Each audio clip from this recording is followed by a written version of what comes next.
Can a bribe giver be prosecuted under Money Laundering Act? Let's understand with the help of a recent case law of Supreme Court. Welcome to Legal Hazel, where law is made simpler. Let's assume the accused number 1 as Mr. A, who is the bribe giver, and accused number 2 as Mr. X, who is also a public servant. As per the prosecution, Mr. X was working as the Additional Commissioner of Income Tax, and Mr. A's income tax file was pending before Mr. X for clearance. On 29 August 2011, a team of CBI on a tip of information from a source intercepted a car that was parked in the premises of Mr. X's house. CBI recovered Rs 50 lakhs in cash from the car, and it was alleged that Mr. A wanted certain tax benefit from Mr. X. Therefore, bribe of Rs 50 lakhs was paid. Consequently, CBI registered a FIR and charge-sheeted Mr. A, Mr. X and other associated person under provisions of IPC and Prevention of Corruption Act.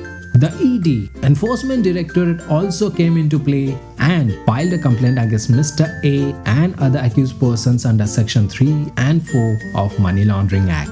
Questioning the intervention of ED, Mr. A, the bribe giver, approached the Madras High Court for quashing of proceedings under Money Laundering Act. Here's a question arises: whether Money Laundering Act shall be applicable to a simple case of bribery? Let's see what Madras High Court has to say. Madras High Court observed that for attracting the penal provisions of Money Laundering Act, the money should have already been handed over and Mr. X should have accepted it as a bribe. However, in the present case, before Mr. A could hand over the money to Mr. X, CBI intervened and seized the money. Since the handing over of money couldn't take place, therefore it cannot be said to be proceeds of crime as defined under Section 2(1) Clause U of Money Laundering Act. Thus, Madras High Court quashed the proceedings against Mr. A under Money Laundering Act.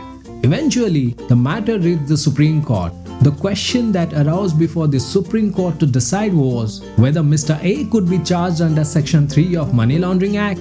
Before analyzing further, let's see what Section 3 of Money Laundering Act says. Section 3 states that whoever knowingly assists or knowingly is a party or is actually involved in any process or activity connected with the proceeds of crime, including its concealment, possession, acquisition or use, shall be guilty of offense of money laundering. Further examining Section 3 of Money Laundering Act, the Supreme Court observed that whoever hand over the money with the intent of giving bribe, such person will be covered under Money Laundering Act, as Section 3 is wide enough to cover the role played by such person. Further, the Supreme Court observed that the complaint made by the ED prima facie indicates that Mr. A is involved in the activity connected with the proceeds of crime.